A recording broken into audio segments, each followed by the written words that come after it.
Hello students, welcome back to AKT Biology. Today we will learn about menstrual cycle.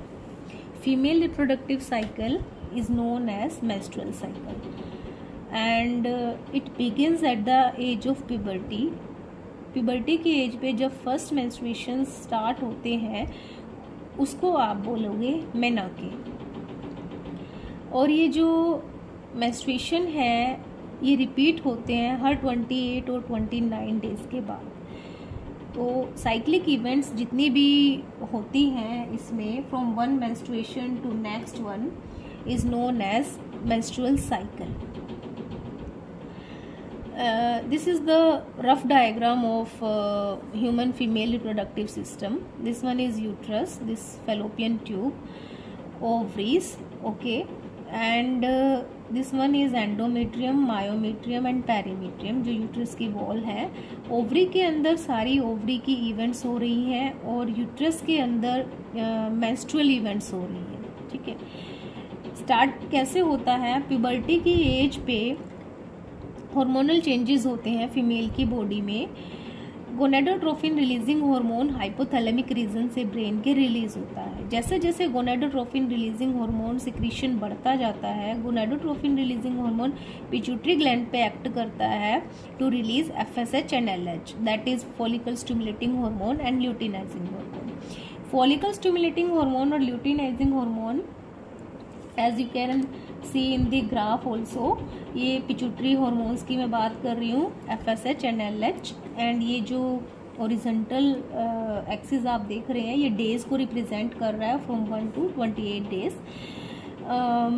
FSH, जैसे FSH का level बढ़ेगा LH का भी level बढ़ रहा है। FSH और LH जो है गोनेडोट्रोफिन के एक्शन से वो बढ़ रहे हैं। मेनली यहाँ पे FSH की बात हो रही है। जैसे जैसे FSH का लेवल जो है बढ़ता जाएगा, फॉलिकुलर डेवलपमेंट जो है वो होती रहेगी। कहाँ पे? ओवरी में। जो हमने oogenesis की प्रोसेस की थी, फॉलिकल्स बनते हैं, primary follicle, secondary follicle, tertiary follicle, mature follicle, Graafian follicle.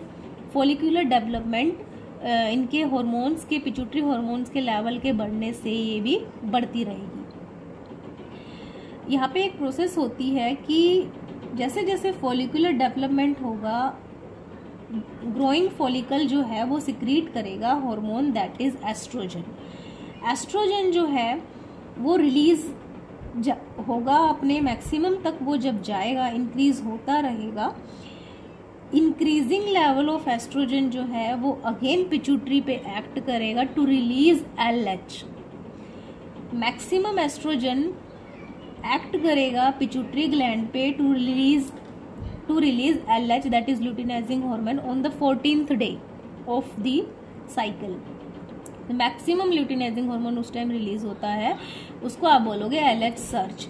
उस LH सर्च की वजह से क्या होता है, जो ग्राफियन फॉलिकल है वो रप्चर हो जाता है और रप्चर होने से ओवम बाहर आ जाता है, दैट इज ओव्यूलेशन। उस टाइम ओव्यूलेशन होती है 14th डे पे।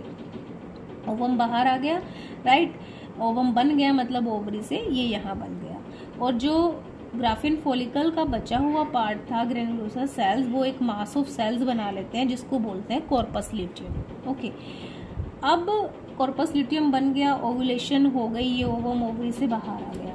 कॉर्पस ल्यूटियम क्या करता है, एक हार्मोन सिक्रीट करता है ओवरी से, दैट इज प्रोजेस्टेरोन। जैसे आप देख रहे हो यहाँ प्रोजेस्टेरोन का लेवल कम है, पर जैसे कॉर्पस ल्यूटियम बना प्रोजेस्टेरोन का लेवल इंक्रीज हो गया। प्रोजेस्टेरोन एक वेरी इंपॉर्टेंट हार्मोन है जो प्रेगनेंसी के लिए बहुत इंपॉर्टेंट रोल प्ले करता है। कॉर्पस ल्यूटियम जो है प्रोजेस्टेरोन को सिक्रेट कर रहा है, साथ साथ एस्ट्रोजन का लेवल भी बढ़ता है, but mainly here we are talking about progesterone.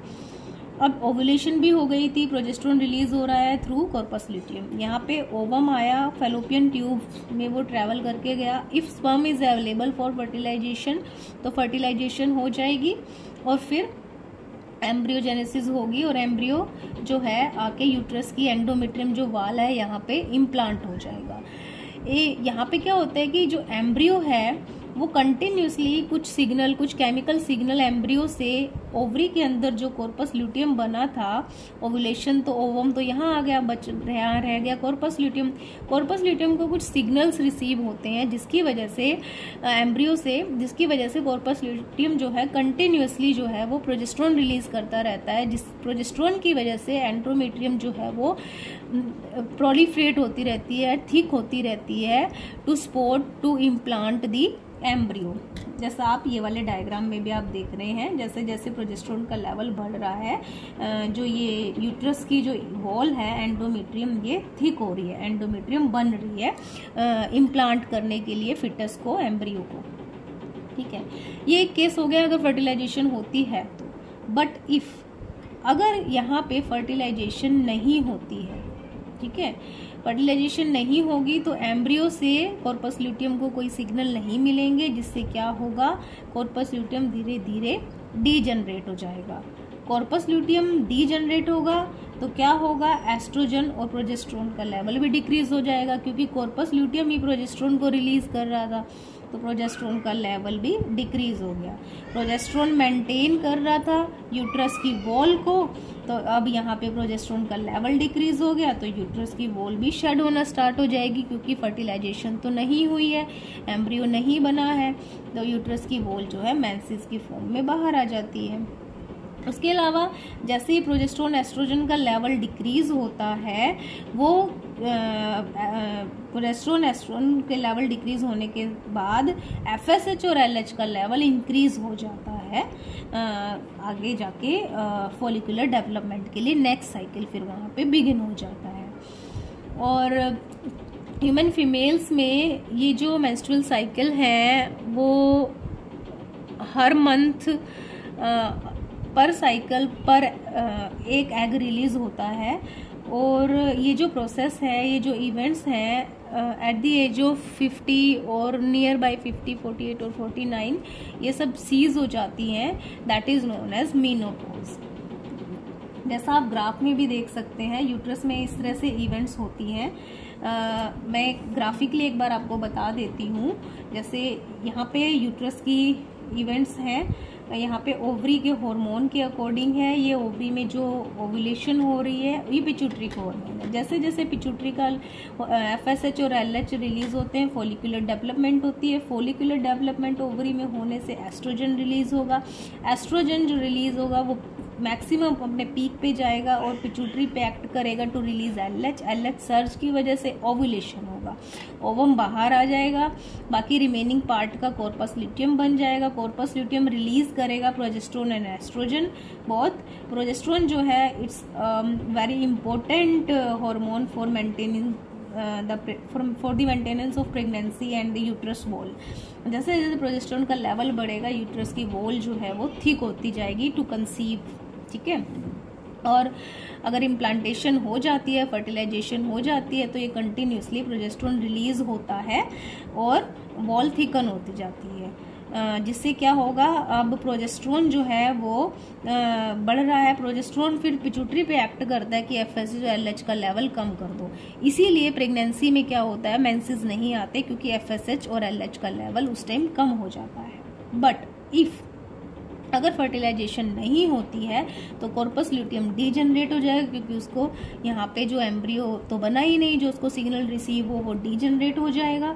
अगर वो डीजनरेट हो जाएगा तो एस्ट्रोजन प्रोजेस्टेरोन का लेवल डिक्रीज हो जाएगा, एफएसएच और एलएच का फिर बढ़ जाएगा, जिससे क्या होगा, endometrium will shed as in the form of menses and next cycle begins.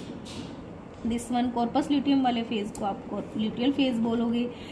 Follicle development हो रही है, ये फॉलिकुलर फेज है। मेंसेस जो है वो जनरली 3 to 5 डेज के लिए होते हैं, दैट इज मेंस्ट्रुएशन फेज, वो एफएसएच की वजह से होते हैं। and this is all about menstrual cycle or reproductive cycle of human females. And if you have any doubt about anything or any topic, you can leave a comment. Thank you so much.